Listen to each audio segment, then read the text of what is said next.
My name is Harshal. In this video, we are going to talk about another important concept of Java, which is your memory allocation in your Java. So this is nothing but when you talk about the memory allocation, when it comes to a small applications or daily like our daily coding, doesn't hardly matter. But when it go to the large scale on a large project where we require huge memories, so where this concept is very important for the developers, we have to manage the your memory allocation. Otherwise, there will be out of space. We run out of the space or we get short of memories. So for that particular reason, we are going to understand this concept. So we will understand how the stack and heap memory work.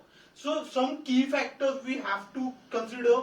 First is all the primitive data types and reference data type going to be stored in your stack memory, and all the objects going to be stored in your heap memory. All the pointers referring to your heap memory will be stored in your stack memory, and there is some objects within the heap memory which cannot be changed. It is immutable. Yes, I am talking about the string. String is immutable. You can't change in the heap memory. So one by one we see this by the example. We will see how this memory going to work. Suppose I have created one variable int x equals to 10. So this 10 going to be created in the stack memory. This memory going to be allocated in your stack memory. Suppose I have created the method. In method I have declared the int y equals to 100. So this int y or this method going to allocate in your stack memory. Suppose I have created one method in which I have declared the object like student class student s equals to new student int x equals to 10. So in this particular case, your pointer going to be create in your stack memory, but it going to point the object which is created in the heap memory, which have your storing the value of x, which is your 100.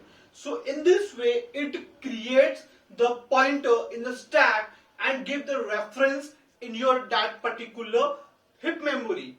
Suppose I have created one array like int x equals to new array 1 2 5 6. So this 1 2 5 6 is going to be stored in your heap memory, and this pointer going to be created in the stack memory. I have created one more. I have copied this value to the B array. So now A and B both are pointing to that particular memory or to that particular object.